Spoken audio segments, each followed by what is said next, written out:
Não é fácil fazer comunicação no setor público e é por isso que esse guia de sobrevivência existe, para ajudar a gente a sair do modo apagadores de incêndio e para a gente ser mais proativo na construção de uma sociedade bem informada e consciente do seu papel. Eu sou a Aline Castro, sou servidora pública, jornalista, acredito que a comunicação pública, quando feita com estratégia e principalmente com parceria, ela transforma realidades. Se esse é o seu caso também, me dá um oizinho lá pelo Instagram ou pelas outras redes sociais. Você me encontra como Aline Castro Comunica. Você também pode acessar o meu site alinecastrocomunica.com.br. E se você quer somar esforços, fazer parceria com outros comunicadores públicos, o seu lugar é na Associação Brasileira de Comunicação Pública. Busca por ABC Pública nas redes sociais e vem se juntar a gente. Pessoal, eu acho que já deu para perceber que parceria vai ser uma palavra que eu vou frisar um pouco aqui no episódio de hoje. Isso porque a gente vai falar de uma atividade que funciona muito melhor quando a gente pensa em ganha-ganha, né? E eu estou falando do quê? De assessoria de imprensa. Em alguns cursos que eu dou, pessoal, às vezes eu gosto de trazer uma rápida reflexão com um pouco de retrospectiva da assessoria de imprensa no Brasil, em especial no setor público, né? Porque eu acho que já transitamos por várias fases. Em geral, no passado, via-se muito o bom assessor de imprensa como aquele que sabia blindar a instituição das matérias negativas, né? Então, aquele assessor leão de chácara, né? Que sabia proteger, derrubar uma pauta e tudo mais. Depois passou-se muito a ver também que o bom assessor de imprensa era aquele que emplacava a pauta em grandes veículos, colocava autoridade. Teve uma época que se falava muito das páginas amarelas da Veja, né? Então, passou-se muito a ver que o bom assessor era o que ajudava a fazer propaganda positiva da instituição. E hoje, né, nos dias atuais, eu quero crer que superamos essas duas visões e que estamos numa era, né, de que a gente vê a assessoria de imprensa como prestação de serviço, como uma oportunidade da gente ajudar o serviço público a ser mais transparente, a ser mais próximo das pessoas, enfim. Só que, logicamente, a prática, como qualquer outra prática de comunicação, ela vem mudando, né? Ela vem se aperfeiçoando, os métodos que a gente usa vão se alterando. Então, é para a gente refletir sobre isso hoje, aqui em 2025, né? O que é um bom trabalho de assessoria de imprensa hoje. Foi para isso que eu convidei dois jornalistas maravilhosos, um que atua do lado da assessoria e uma outra que atua num veículo de imprensa, né? E eu estou falando de Salatiel Cícero e Adriana Aguiar. E eu vou apresentá-los conforme eu for introduzindo as falas deles aqui, tá bom? A gente começa então ouvindo o Salatiel Cícero, que é assessor de comunicação e de imprensa desde 2009. Ele tem atuação e expertise principalmente em instituições culturais, já coordenou inúmeros projetos com ênfase em tradições afro-indígenas e cultura pernambucana. O meu papo com o Salatiel, pessoal, começou olhando para o contexto em que a gente está hoje, né? Então eu compartilhei com ele uma percepção que eu tenho, né, uma impressão de que hoje nós, assessores de órgãos públicos, focamos muito nas redes sociais, né? Nós queremos ter vários seguidores, a gente quer estar em vários canais digitais e a assessoria de imprensa em geral ficou ali num espaço talvez menos evidente do que há alguns anos atrás. Então eu quis saber a percepção dele. Será que a assessoria de imprensa não é mais priorizada como antes? Vamos ouvir o Salatiel. Embora eu tenha essa expertise, muita experiência em áreas de imprensa e culturas, né, para comunicação para projetos, instituições e editais públicos, eu reconheço que realmente essa questão da rede social tanto para receber clientes, eu também trabalho em órgão público também, só que não fazendo assessoria, mas trabalhando em comunicação. E a gente percebe essa questão, né? Às vezes, a rede social, com o advento da pandemia, eu acho que a gente acelerou um processo muito grande, essa questão da internet. A internet acabou virando essa grande fonte de informação. E atrelado a isso, a comunicação mais profissional, jornalística, ela ficou um pouco mais. Não posso não sei se fora de moda seria a expressão correta, mas as pessoas ficam muito mais ali, né, no real time do que está acontecendo. E assim, eu fiquei percebendo de quanto isso é um pouco perigoso, né? Porque a assessoria ela é algo muito, assim como está, é o que eu sempre digo, a importância da energia, da água, de uma feira para uma casa, a comunicação ela também está na sua essência de uma organização, de uma empresa, de um artista, de um grupo.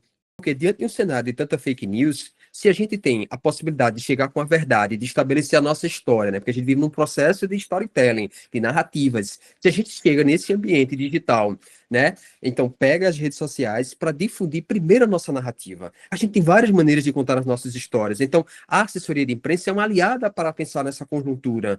A imprensa como aliada para fortalecer narrativas e dar informações verdadeiras, se somando aos esforços nas redes sociais que cada instituição, né, em que a gente atua pode e deve ter. Eu acho que é bem por aí que a gente precisa caminhar, gente, desenhando estratégias que sejam de fato complementares, né, que elas se somem para a gente sensibilizar, para a gente envolver as pessoas com mensagens úteis, com mensagens checadas, com mensagens verdadeiras, não é? O Salatiel vai abordar um pouco mais essa questão agora. Vamos ouvir. Possibilidade da gente conseguir acessar vários canais de informação nos ajuda muito a nossa formação de opinião. Por exemplo, aqui em Pernambuco, a gente tem a Rádio Jornal do Comércio, que eu acho o slogan dela muito incrível. Mais informação para formar a sua opinião. Então, a gente vive num país e num mundo tecnológico onde a gente tem a possibilidade de ler artigos, assistir vídeos, escutar podcast, ler jornal, revista, portal, site, colunismo, para entender tudo isso. E aí eu acho que com a internet nesse processo, junto à força da imprensa, eu acho que assim, só se somam. E eu acho muito bom e incrível ainda que esse papel que a imprensa, da mídia espontânea, principalmente desse telejornal local, desse telejornal nacional, falando sobre temas atuais, eu acho que ainda assim é muito importante. E está longe de sumir do mapa, porque a gente ainda assim vive numa cultura de que, se deu no rádio é importante, se falou na televisão é necessário, sabe? A internet, ela ainda inclusive a própria notícia, um leitor que é muito antenado, ele vai conseguir comparar, né? Ali, sei lá, no Instagram, uma notícia que sai com uma versão, né, nesse sentido, outra que dá outro destaque nesse sentido, e aí o leitor, né, e o telespectador, ele vai ter a possibilidade de formar sua opinião. Eu acho que a gente, com a internet, ampliou essa possibilidade de a gente ter visões sobre o mesmo fato. E é, sem dúvida, nosso papel de comunicador público, né, pessoal? Empoderar as pessoas nesse sentido, para que elas conheçam os fatos e formem opinião a partir deles, né? Bom, mas agora a gente vai falar de prática. Eu quis saber do Salatiel o que mudou na prática de assessoria de imprensa de uns anos para cá e o que, na opinião dele, funciona bem, né? Que práticas que funcionam bem hoje. Eu acho que o que vem mudando é muito do nosso fazer, sabe? A forma da gente conversar, produzir, escrever. Assessores de imprensa é que eu digo às pessoas com quem eu trabalho. Assessores de imprensa, vocês vão encontrar muitas pessoas que vão saber colocar no papel o que tem que ser colocado. Mas o que é que eu observo? Do ponto de vista meio prático, eu me conecto à causa. Eu acho que esse é o meu diferencial enquanto assessor de imprensa, mas também entendendo esse processo de como escrever, né, aplicando técnica de storytelling, pensando em fotografias que valorizem. Às vezes vem uma foto na horizontal, eu olho para o conteúdo já pensando no material para o jornal impresso, para a capa do portal. Uma outra coisa que eu faço muito assim é pesquisar. Eu leio os jornais todos os dias, porque eu trabalho com atividade no serviço público de monitoramento de mídia. E aí, como eu tenho que monitorar vários assuntos, então me ajuda, por exemplo, a passar por política, por economia, para entender de narrativa, para entender de posicionamento de título, de posicionamento político, de editorial, de fotografia. Então, o que é que acontece? Nessa construção, ela vai dando muito mais. Antigamente você tinha que comprar um jornal para ler, né? Hoje a gente já consegue ter sei lá, 6 horas da manhã eu já consigo ter um jornal todos do país, das principais capitais. Então eu consigo saber de ponta a ponta o que é que as pessoas estão discutindo, falando, avaliando, posicionando. Então, esse modo de pré-produção da assessoria de imprensa, ele ficou muito maior. A gente também tem uma diversidade de canais hoje, né? De podcasts, de rádios, de canais, de web TVs. Isso também, enquanto canais, enquanto processo. Na prática, a gente tem a inteligência artificial, né? Então, eu uso o Google Docs para fazer o texto, para revisar a matéria. Eu uso o Chat GPT e o DeepSeek para pesquisar títulos interessantes, para colocar minha matéria lá organicamente, dizer assim, me propõe como é que essa matéria poderia ficar mais excelente, mais interessante. E aí ele vai me propondo outras construções, porque eu acho que é isso, né? A tecnologia, do ponto de vista de inteligência artificial, muito se fala que ela é uma ameaça à nossa sociedade, principalmente a área da nossa do comunicação. Eu acho que é ameaça quando você transfere a ela o seu papel em sua totalidade. Porque você vê, tudo que você pedir à inteligência artificial vai ter erros, coisas, mas ele nunca vai assumir. Ele sempre vai estar ali tentando te corresponder. Mas se você é um bom leitor, se você acompanha, se você mantém a dinâmica de um bom produtor, de um bom editor de conteúdo, porque eu acho que é isso, assessor de imprensa é sempre um bom editor de conteúdo. Ele sempre sabe que rende, né? É tanto que nesse processo, eu de tanto acompanhar a imprensa, eu sei qual matéria rende melhor para a televisão, quem é aquele melhor jornalista que vai contar aquela história. Eu já vou lá, converso, né? Já faço esse mapeamento. Todos os dias eu leio lá quem assina as matérias, e-mails, para ver a questão do mailing. O que é que mudou? Quem é que está ali assinando aquela matéria hoje que não está no meu contato? É um exercício diário. Ser um consumidor voraz de notícias para entender os perfis de cada veículo, de cada repórter, eu acho que essa é uma prática determinante para a gente ter efetividade, né? E quem endossa esse discurso, pessoal, é uma jornalista com mais de 20 anos de experiência em redações. Ela atualmente é editora do Portal J, já passou pelo Valor Econômico, DCI e consultor jurídico. E eu estou falando de Adriana Aguiar. Vamos ouvir então a primeira coisa que ela me falou quando eu perguntei como as pautas são selecionadas hoje em dia pelos jornalistas de redação. Hoje, nós, jornalistas de redação, somos bombardeados por pauta diariamente. É difícil acompanhar todas as pautas que mandam para a gente, até porque tem muita coisa que não teve nenhuma seleção, às vezes nem é a área de cobertura nossa. Então, eu acho que tem que ser, sempre tem que ter alguma coisa inédita ou algum assunto que seja do momento, ou algo que dê um impacto já grande na vida das pessoas, das empresas. Se tiver algum levantamento, dados, acho que sempre interessa. Eu acho que hoje em dia não é mais pauta assim, um comunicado sobre uma fala sobre determinada autoridade, uma coisa mais descolada, ou inauguração de algum espaço. Eu acho que nada disso hoje em dia acaba sendo pauta mais. Sempre tem que ter uma relevância para a gente poder fazer essa matéria, para não ficar uma coisa, como são muitas informações diárias, acho que tem que ter uma relevância grande para a gente poder tocar. Eu acho que também é importante a pessoa sempre fazer uma pesquisa sobre o que cobre aquele jornalista antes de mandar a pauta, porque é mais certeiro, tanto para um lado quanto para o outro, se você souber exatamente se está no espectro do que aquele jornalista cobre, né? Com relação ao meio de contato com os jornalistas, pessoal, essa é uma dúvida que eu tenho. Será que o bom e velho release por e-mail funciona ainda? Ou a gente tem que ir mesmo para o WhatsApp, que é o que está funcionando hoje em dia? Ou quem sabe a gente pode usar os dois em conjunto? A gente segue ouvindo a Adriana. Eu acho que o e-mail funciona, mas precisa ter, assim, já no título o que é importante, sabe? A pauta, assim, bem claro o que tem de mais relevante no assunto, porque são muitos e-mails por dia, então eu mesma acabo fazendo uma seleção bem pelo título do e-mail.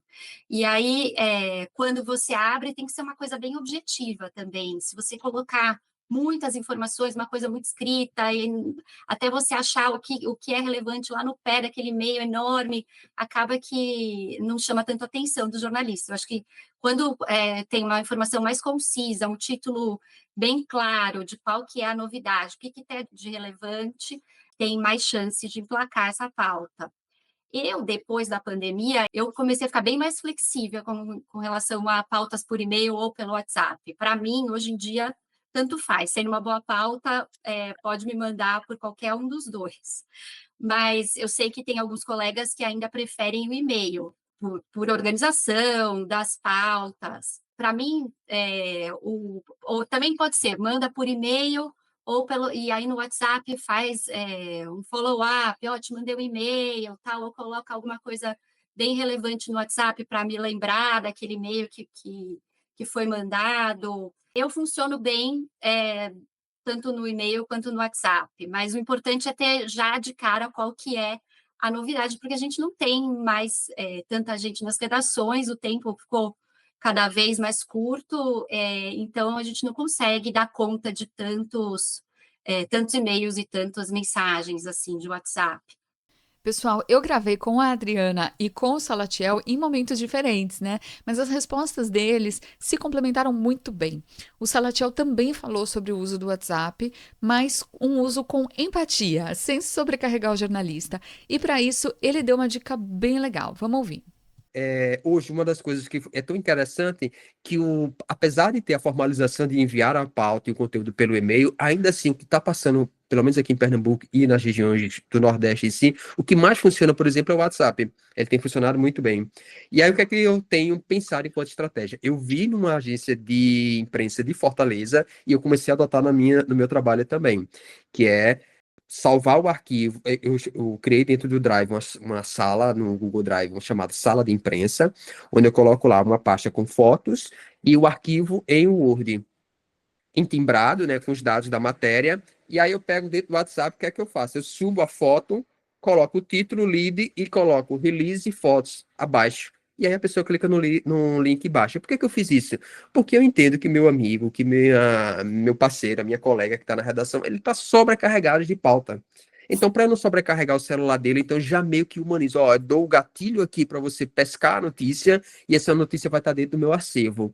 E aí é muito massa também, porque eu também não me perco no meu processo, porque eu sei o mês a mês o que é que saiu de pauta, o que é que está sendo produzido. Mas ainda assim, fazendo esse trabalho no WhatsApp, eu também mando pelo meu e-mail, porque eu acho que é de praxe.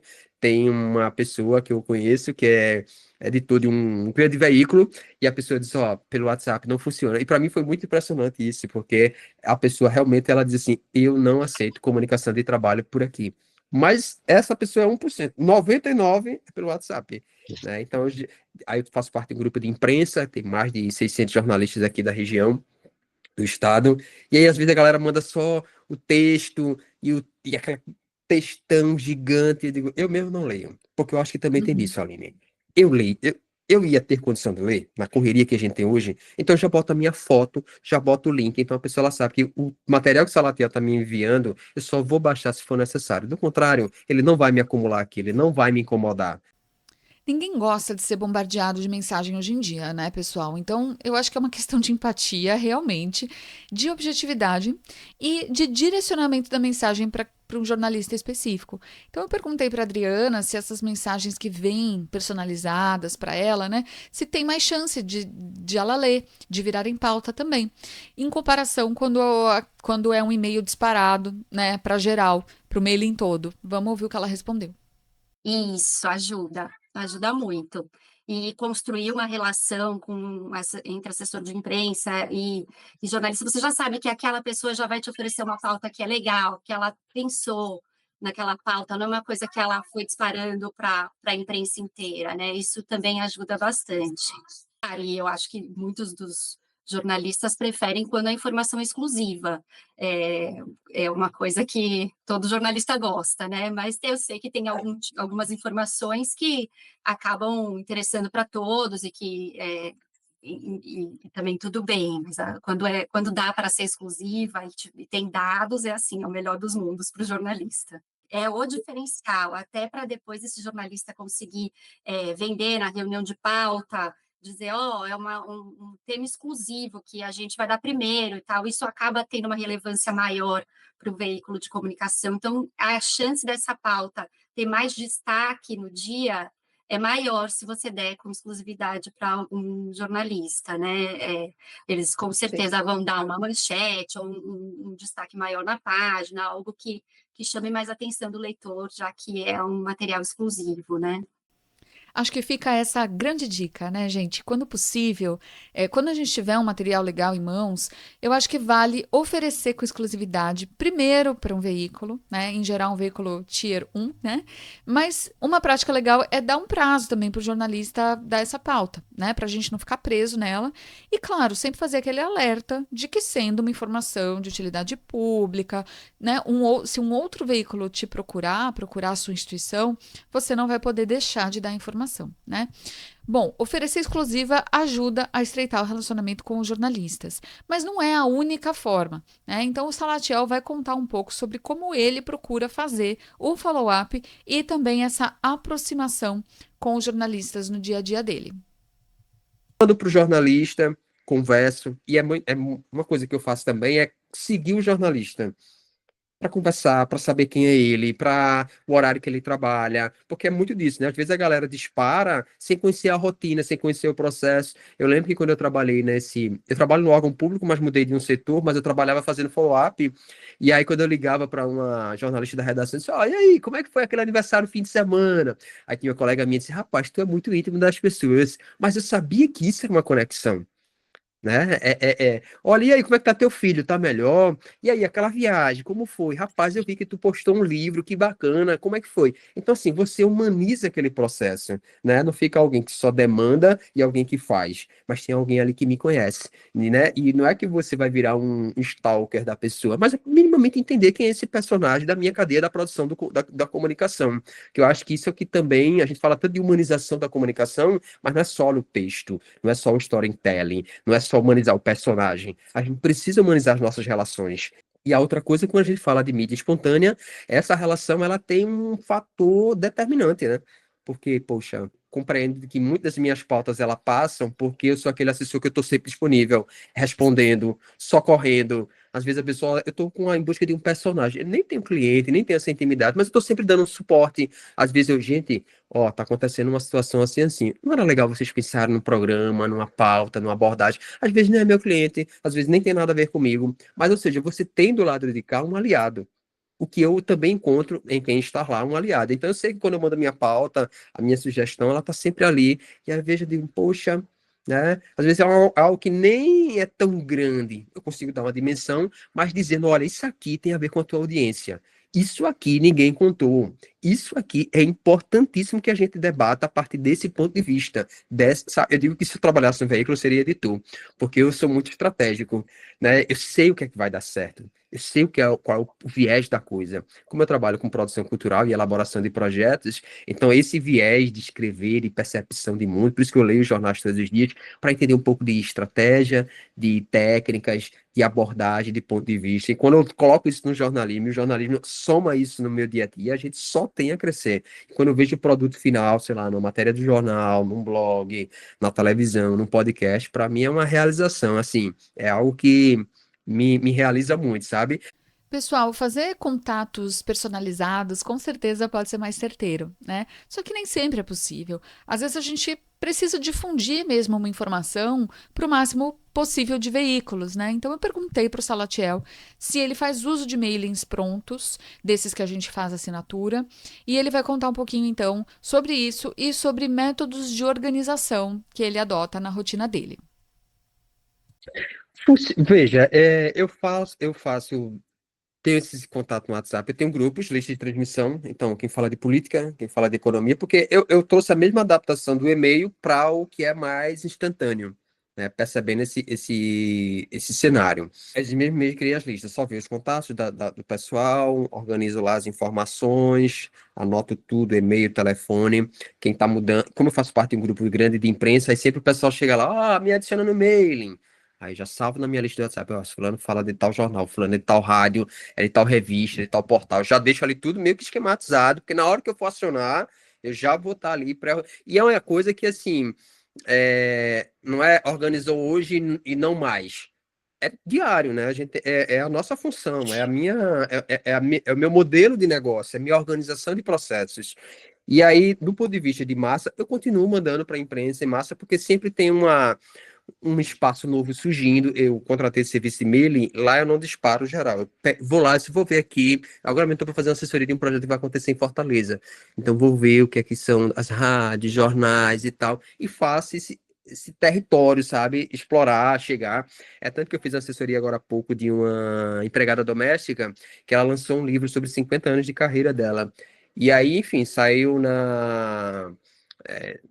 num portal em São Paulo, que eu não estou lembrando o nome agora, mas saiu uma matéria gigante no Correio da Bahia, uma página inteira. Ou seja, se a gente fosse olhar do ponto de vista de território, era uma pauta que teria a ver só com Pernambuco, ou só com o Recife, né, porque era uma empregada doméstica lançando um livro. Mas quando eu vi que a Bahia despertou esse interesse, eu disse, opa, eu estou no caminho certo.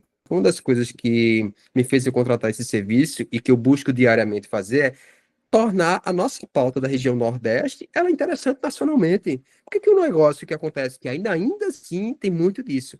Como é que a gente tem o Brasil na sua dimensão continental, que é na sua cultura, na sua gastronomia, política, artes, e a gente ainda centraliza muito a região sul, São Paulo e Rio. Vamos ver o que é que Recife tem, vamos ver o que é que o interior do Brasil tem. Eu fui produtor daquele programa Avisa Lá Que Eu Vou, de Paulo Vieira, eu acho aquele programa extremamente incrível, né? Eu fiz assessoria do projeto, pesquisando personagens aqui na região, e isso é fundamental, você dar um olhar e uma dimensão. E isso não é só para o programa dele, eu acho que isso para o jornalismo em si, que ações importantes, porque veja, quanto mais conectadas as pessoas estão da comunicação de suas realidades, né, seja ela pautada nacionalmente ou localmente, mais a gente vai ter as pessoas aliadas do jornalismo de verdade, do jornalismo sério, de credibilidade, né? Porque veja, se a gente começa pelas redes sociais, se aquilo não nos conecta do ponto de vista de conteúdo, emocionalmente ou fisicamente, a gente descarta. E na imprensa não é diferente. A gente já está ganhando essa consciência que as pessoas estão cada vez mais querendo se conectar com conteúdos próximos. E aí eu tento buscar na construção da minha pauta, né, que ela ganha essa atenção, né? Eu coloco ela dentro desse cenário. Eu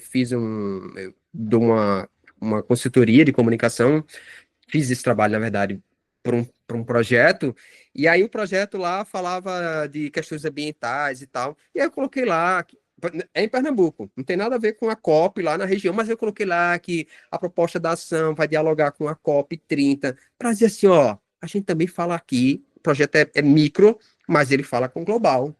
Então, acho que é esse pensar estratégico, sabe? Às vezes chega um cliente para mim, olha, é um projeto assim, assim, assado. E eu sempre tento olhar no meu espectro o que é legal, o que é interessante, o que é que isso aqui conecta com o mundo. Eu digo sempre que eu vou fazer treinamento para assessores de imprensa. Gente, conecta a nossa pauta com o contexto. Se a gente fizer isso, a gente sai na frente, né? É igual a história da hashtag, a gente sai da nossa bolha e entra dentro de um universo. Então, eu acho que isso é a grande condição de pensar, né, essas questões para além do nosso objetivo. Ah, a gente vai cobrir um evento? Poxa, eu acho que a gente pode pensar diferente, né? E botando novas palavras, novos títulos. Eu uso o Google Drive, uso o Google Fotos para salvar, criar banco de imagens, né? Eu uso o Canvas para, às vezes, eu quero dar um destaque, então vou lá, subo as fotos, três, faço já a capinha, já mando tudo arrumado, renomeado. Uma das coisas que eu tenho buscado fazer vai subir fotos? Eu sempre coloco as fotos com o título da minha matéria, porque às vezes o Google, na hora que eu vou pesquisar para o relatório, aí é uma dica bem legal, às vezes o Google não entrega o texto. E a matéria saiu em vários lugares, e aí você vai pesquisar, parece que não achou. Mas quando eu coloco lá Google Imagens com aquele título da matéria, ele me entrega. Então a gente meio que vai tentando burlar, descobrir processos criativos que vão nos gerar possibilidades também de a gente construir comunicação. Gente, ouvindo o que o Salatiel nos disse, né, que ele não se limita ao texto, ele envia fotos, ele sobe arquivos, eu lembrei de um case que eu considero genial. Eu trouxe aqui como um podcast há uns 2 anos, mais ou menos. É um case da Universidade Federal do Sergipe. Eles contam para nós nesse case como eles fazem uma divulgação multimídia para a imprensa. Então, se você não ouviu, ouve agora. Quando acabar esse episódio, lógico, eu vou deixar o link na descrição aqui deste episódio, tá bom? Mas muito bem, pessoal. Agora, a boa assessoria de imprensa, ela não é feita só de oferecer pauta, né? Muito pelo contrário. No setor público, a gente recebe muitos pedidos. E atender bem, dar retorno rápido, tudo isso faz parte da nossa função. Então, agora a gente vai ouvir a Adriana Guiar sobre esse tema. Às vezes a gente manda e-mail para órgãos públicos e não tem nenhuma resposta. Aí você tem que ligar para saber se a pessoa recebeu aquele e-mail, se ela está atrás daquela demanda. Então, é bom quando você já responde, ó, recebi, estou atrás, ó, vou demorar. E posicionando o jornalista, acho que também é legal. E mesmo também quando não vai conseguir a tempo né, do deadline, eu sei que às vezes os tempos não batem, às vezes o jornalista precisa daquilo para o fim do dia, para daqui 2 horas, enfim, os prazos às vezes são muito curtos.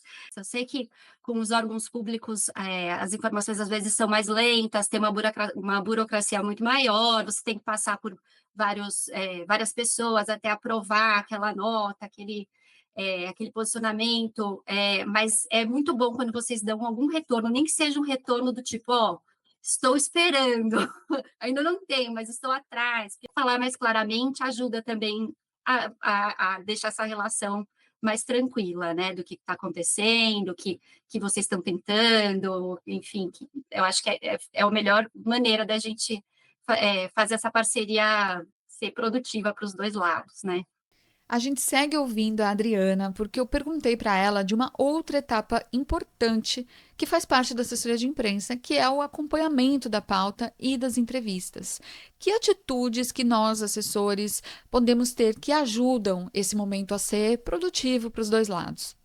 É legal preparar a fonte, assim, explicar exatamente qual que é a abrangência da matéria, tentar, fazer com que a fonte seja clara e objetiva com relação àquele assunto, tentar preparar, qual que é o leitor daquele jornal, daquela revista, enfim, daquele site, para que público ele está falando, quem é aquele jornalista com quem ele vai falar. Eu acho que tudo isso ajuda a ser mais produtiva a entrevista, né. Eu acho que o assessor, nesse momento, ele tem que ficar por perto, mas ficar mais, só dando aquele apoio, tal. Eu acho que o importante é o assessor primeiro treinar bem o porta-voz, né, para que ele tenha esse direcionamento mais claro, e depois fazer, também encaminhar os dados que faltaram, ver se faltou alguma coisa, alguma informação. Acho que também ajudar nesse pós-entrevista é bem importante. Gente, tem outros episódios aqui do podcast em que a gente falou mais diretamente sobre preparação de fontes, então vale a pena buscar e ouvir de novo esses episódios também. Mas agora, por falar em pós-entrevista, a gente vai falar de uma dúvida recorrente que eu, pelo menos, tenho, que é a dificuldade da gente medir os nossos esforços de assessoria de imprensa. Eu perguntei isso para o Salatiel, então bora ouvir. Como eu passei a trabalhar, eu fazia só os relatórios de divulgação, né, com as minhas pautas. Meus clientes são mais pautas de cultura, né? Se não tiver nenhum incidente, são muito pautas positivas, né? E aí, o que acontece? Eu passei a fazer esse trabalho manualmente, pesquisando no Google, colocando o título. Só que depois eu comecei a ver que o Google, quem trabalha hoje com mensuração de resultado, mensurando resultados, percebe que às vezes você constrói uma comunicação muito eficiente, mas ele não entrega. É muito estranho isso. Me parece que é uma coisa, não há um interesse, né, do ponto de vista do Google nesse sentido. Ele já está entendendo que a gente anda pesquisando demais alguns assuntos. E aí, o que é que eu passei a fazer? Eu passei a colocar, né, os títulos na foto, quando não entrega no geral, ele me entrega nas fotos, no campo de fotos, e eu contratei esse serviço para fazer a valoração, porque como eu trabalho muito com clientes para editais públicos, né, Caixa Cultural, Banco do Nordeste, Natura Música, eles pedem muito valoração. E aí eu tive que contratar porque eu precisava também, como são pautas de outras dimensões, de outros estados, né, de outros canais, eu comecei a fazer essa mensuração. Mas eu avalio muito assim, em que lugar saiu, quanto de espaço saiu. Eu acho que essa métrica, essa percepção, né, de quem, sei lá, você tem um telejornal hoje aqui, o Bom Dia Pernambuco, ele passa em 184 municípios de Pernambuco, e aí eu fui lá na tabela comercial do mês e tem lá, se comercial, se eu não estou enganado, era 1 minuto 80 mil reais. Se eu consigo um ao vivo de 5 minutos, eu consigo explicar para o meu cliente quanto ele está ganhando em relação a esse tempo. Eu consigo avaliar isso do ponto de vista de rádios, eu peço a tabela comercial, deixo lá atualizado e vou construindo isso dentro do que eu tenho, né, de referência e do quanto eu posso construir para o meu cliente. Até para ele poder se embasar, entender melhor nesse processo. Além do ponto de vista de valoração do valor enquanto subjetividade, enquanto bruto, né? Ter o valor subjetivo, né? Sair num programa, às vezes é tão interessante porque tem clientes que dizem, você me coloca na Globo, sei lá, você me coloca no Jornal do Comércio, do Diário, você vai me colocar, sei lá, no Estadão, o Globo, eu digo, ó, eticamente eu não consigo garantir nada, mas uma máxima que eu sempre coloco é todas as intenções e esforços serão feitos para tal.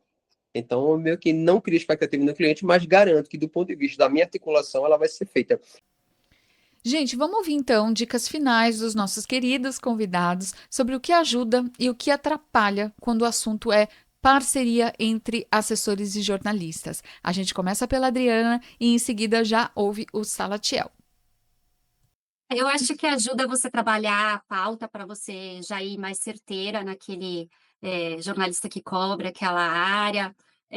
Acho que mandar um WhatsApp, relembrando da pauta né, comentando sobre a pauta é super válido.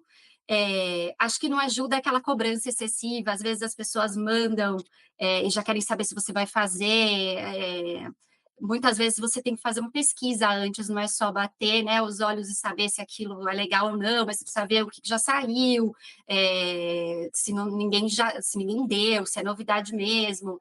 Então, às vezes, também não é naquele imediato, você lê aquele WhatsApp ou aquele e-mail, se você sabe se você vai fazer. Então, acho que também a cobrança excessiva é uma coisa que acho que no dia a dia, por conta de tantas coisas que a gente faz ao mesmo tempo, acaba incomodando. WhatsApp fora de hora, assim, total. Tá bom que o jornalista trabalha até tarde, até 8, 9 horas, acho que é muito tranquilo, mas assim, depois, acho que você já pode ficar para o dia seguinte, a não ser que seja algo que seja muito urgente, aí tudo bem, jornalista também super entende que notícia não tem hora, se for uma coisa muito urgente, tudo bem, mas se não for, aí acho que é melhor ficar para o dia seguinte. Mesma coisa de fim de semana, nem todos os veículos têm plantão de fim de semana, nem todos os jornalistas fazem plantão todos os fins de semana, então tentar tomar um pouco de cuidado com isso, acho que é legal para não desgastar essa relação. Muitas das vezes as pessoas dizem, ah, mas tu é um assessor muito articulado. Talvez eu não sou um assessor muito articulado, eu sou muito estratégico.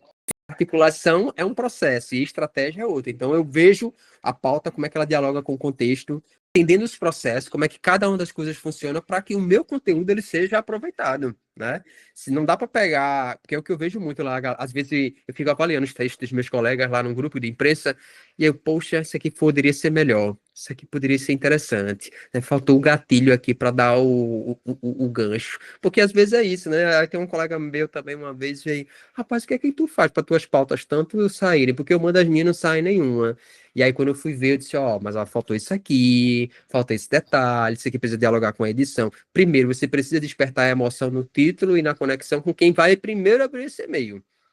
Porque essa é a pessoa que vai fazer com que essa ação vá adiante. Do contrário, a pessoa não vai abrir. Porque isso está muito, me parece, intrínseco em nosso hábito comportamental de leitura, né? Então, se for uma coisa muito. A coisa pode até ser muito cheia de técnicas, mas a gente tem que tornar isso palpável, simples. É tanto que às vezes que eu não preparo meu release, e aí eu mando lá para o chat ou para o Deep, eu digo, olha reescreva de modo a despertar e envolver o leitor ou o telespectador. E aí ele vai colocar palavras, ele vai colocar sentimentos, ele vai colocar coisas que vai prender a atenção que eu não fui, talvez que eu não tive a percepção necessária que ele vai ter e que aí assim eu vou validar se faz sentido ou não, percebe? E aí ajuda muito. Pessoal, o Salatiel Cícero deixou os contatos dele, ele dá cursos, dá consultoria nessa área, então vai ficar tudo aqui na descrição do episódio, tá bom? Vale seguir ele também nas redes sociais. Mas agora nosso tempo tá quase estourado e nós vamos de resumão ou resuminho do episódio. Vamos lá.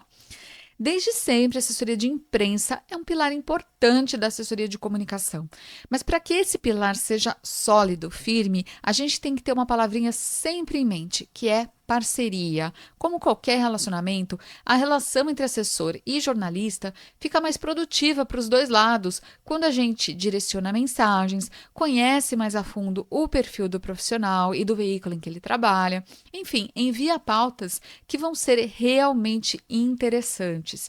Se esse for o caso, da pauta ser interessante, tanto faz se você envia por WhatsApp, por e-mail. O importante é você caprichar bem no título e ser objetivo na sua abordagem, né? Você pode também fazer uso de links ou de arquivos no Drive, se você quiser rechear a pauta e também facilitar o acesso do jornalista, né? Assim, se ele ou ela tiver interesse, ele vai clicar no link que você mandou para saber mais.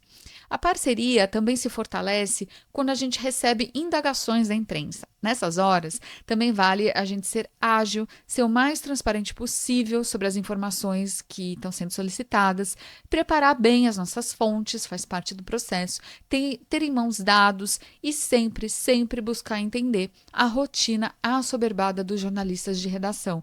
Não que a nossa não seja, né? Todos sabemos que é, mas o timing às vezes é um pouco diferente. Buscar medir resultados também é uma prática importante. Nesse sentido, você pode usar práticas de valoração de mídia, também chamada antigamente de sentimentagem, né? Mas, na minha opinião, gente, independente do valor do espaço comercial, é a gente fazer uma análise periódica ali, possivelmente mensal, de tudo que foi publicado na mídia sobre a sua instituição. Olhar para as pautas positivas, para as neutras, para as negativas, para o que foi proativo, né, da assessoria, para o que a assessoria de fato conseguiu emplacar, para o que foi reativo, que veículos que mais divulgaram, tudo que a gente conseguir contabilizar e ter dados e ter uma análise em cima disso, vai ser extremamente rico para a gente ser mais efetivo na prática de assessoria de imprensa. A gente pode ter um trabalho brilhante nas redes sociais, né, gente? Mas atender bem a imprensa com transparência, pensando em ganha-ganha, isso vai ser sempre fundamental para a democracia brasileira. Eu espero demais que vocês tenham gostado do episódio. Agradeço muito a querida Adriana Aguiar e ao querido Salatiel Cícero por estarem aqui com a gente, compartilhando as experiências deles. Agradeço a todos e todas que ouviram até aqui. Se você quiser compartilhar comigo alguma prática bacana de assessoria de imprensa ou de assessoria de comunicação que você tenha, eu vou adorar receber a sua mensagem. Você pode falar comigo pelas redes sociais, é só me buscar como Aline Castro Comunica. Aproveito para fazer um pedido, se você está ouvindo isso pelo YouTube, que você se inscreva no canal, porque o podcast sempre foi muito forte no Spotify e em outros players só de áudio, mas no YouTube ainda estamos engatinhando. Então a sua inscrição e o seu compartilhamento com os amigos vai ajudar o Guia de Sobrevivência a alcançar mais gente também pelo YouTube. Muito obrigada desde já, pessoal. Deixo para vocês meu grande beijo, um forte abraço e até o próximo episódio do podcast Comunicação Pública Guia de Sobrevivência.